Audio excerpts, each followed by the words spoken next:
दोस्तों आज के वीडियो में हम जानेंगे गेहूं की रोटी किस बीमारी में किसे नहीं खानी चाहिए। वैसे तो दोस्तों आज के समय में गेहूं की रोटी 100% लोग गेहूं की रोटी ही खाते हैं। तो आज के वीडियो में हमारा रिसर्च क्या कहता है, हमारा साइंस क्या कहता है कि अगर हम कुछ ऐसी बीमारियां हैं इनमें गेहूं का सेवन ना करें या गेहूं की रोटी का सेवन ना करें तो दोस्तों उस बीमारी को हम जल्दी से रिकवर कर सकते हैं। तो आज के वीडियो में इसी से संबंधित सारी जानकारी शेयर करेंगे। तो दोस्तों चलिए सबसे पहले हम जान लेते हैं कि हमारा रिसर्च क्या कहता है। दोस्तों अक्सर रोज़ डेली पेशेंट आके यही पूछते हैं, क्या हम डायबिटीज़ है तो हम गेहूं की रोटी खा सकते हैं कि नहीं खा सकते हैं? अगर नहीं खाएं तो क्यों ना खाएं, ये सवाल बनता है। तो कुछ कहते हैं हम बिल्कुल भी नहीं खा सकते, क्या ये सच है? आज हम दोस्तों इस वीडियो में जानेंगे गेहूं में ऐसा क्या है जो डायबिटीज को बढ़ा भी सकता है और कुछ केसों में कंट्रोल भी कर सकता है। साथ ही जानेंगे इस साइंटिफिक बैकअप रिसर्च और हेल्थी ऑप्शन के बारे में। चलिए सबसे पहले हमें अब ये जानने की ज़रूरत है गेहूं में कौन कौन से न्यूट्रिएंट्स पाए जाते हैं, यानी गेहूं के न्यूट्रिएंट्स फाइल के बारे में। दोस्तों गेहूं में पाए जाने वाले प्रमुख तत्व में है जो सबसे ज़्यादा पाया जाता है वो है कार्बोहाइड्रेट। लगभग 75 से 80% कार्बोहाइड्रेट होता है। उसके बाद फाइबर, प्रोटीन, ग्लूटीन होता है। कुछ मात्रा में मैग्नीशियम, जिंक और विटामिन बी भी पाया जाता है। दोस्तों गेहूं एक कार्बोहाइड्रेट फूड है और डायबिटीज के मरीज के लिए कार्बोहाइड्रेट का प्रकार और मात्रा बेहद मायने रखती है। अब दोस्तों हम ये जानते हैं गेहूं का ग्लाइसेमिक इंडेक्स क्या है, गेहूं का जीआई क्या है। दोस्तों जीआई एक ऐसा स्केल है जो यह बताता है कि कोई फूड ब्लड शुगर को कितनी तेजी से बढ़ाता है। तो चलिए गेहूं के जीआई के बारे में जानते हैं। गेहूं को पीस के कई रूप में इसे दोस्तों प्रयोग किया जाता है। पहले हम बात कर लेते हैं मैदे की, जिसे रिफाइंड आटा कह सकते हैं या मैदा आप कह सकते हैं। दोस्तों जब इसका मैदा बनता है तो ऊपर की जितनी लेयर होती है वो लेयर को हटा दिया जाता है। मैदा के जीआई की बात करें तो इसमें 70 प्लस होता है, 70 प्लस होता है। और अगर हम गेहूँ गेहूँ को जो आटा पीसा जाता है जिसकी हम रोटी खाते हैं, इसकी जीआई जो होती है वो 60 से 65 होती है। और लो जीआई की जो हम बात करें तो दोस्तों वो है 55 होती है। अगर हम गेहूं की रोटी का जीआई माध्यम से थोड़ा ऊंचा होता है, जिससे यह तेजी से दोस्तों इसे जो है ब्लड शुगर को तेजी से बढ़ा सकता है, खासकर अगर वो फाइन पीसे हुए आटे हों तो। अगर आटा आप बहुत महीन पिसाते हैं तो उसका जीआई इंडेक्स बढ़ सकता है। और कुछ लोग हैं गेहूं को दोस्तों छलनी से चाल करके उसका चोकर निकाल देते हैं, तो ये ऐसा गलती कभी नहीं करना चाहिए। अब हम जानते हैं गेहूं और इंसुलिन रेसिस्टेंस की बात कर लेते हैं। दोस्तों गेहूं में ग्लूटीन और एम्लोपेक्टिन इन नामक स्टार्च पाया जाता है जो ब्लड शुगर को तेजी से बढ़ाता है।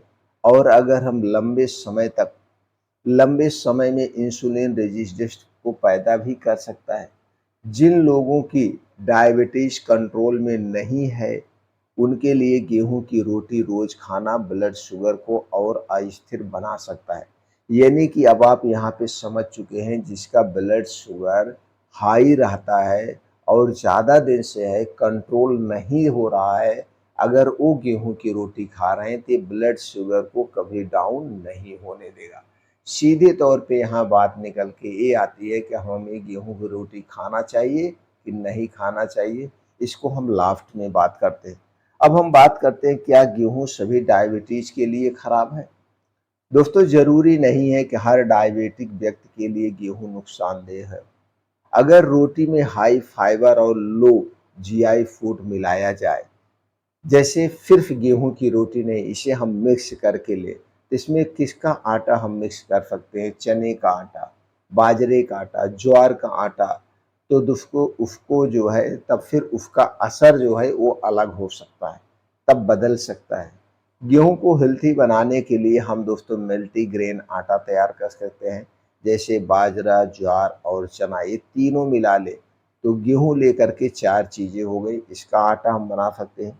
गेहूँ का आटा दोस्तों छान कर हमें कभी नहीं खाना चाहिए, छिलके सहित खाना चाहिए और रोटी के साथ सब्जी या साग ज़रूर लें।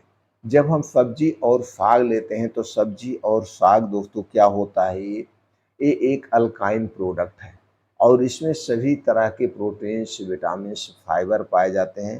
तो रोटी की जो जीआई है उसे कम कर देगा और रोटी को पचाने में आसान हो जाएगा। दोस्तों अब हेल्दी और इसका अल्टरनेटिव यानी कि इसका बेस्ट ऑप्शन क्या है? बेस्ट ऑप्शन यानी फॉर डायबिटीज़ के लिए, तो डायबिटीज़ में दोस्तों हम बाजरे की रोटी ले सकते हैं जिसका जीआई सिर्फ 52 होता है।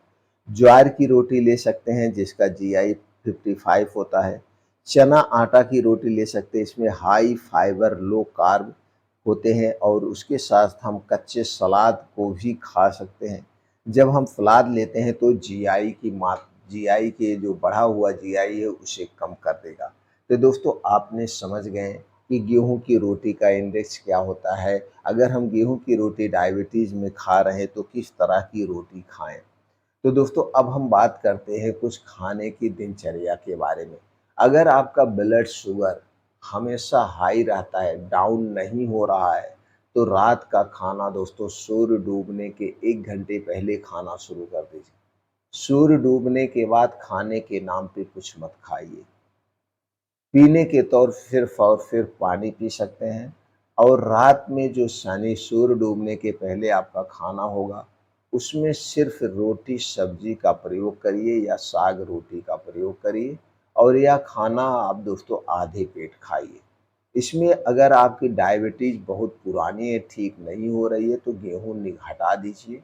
कभी चने की रोटी, कभी ज्वार की रोटी, कभी बाजरे की रोटी आप ले सकते हैं। ये सबसे बेस्ट ऑप्शन है। ये बेस्ट ऑप्शन है और डेली 2 घंटे योगा, प्राणायाम, मेडिटेशन करिए।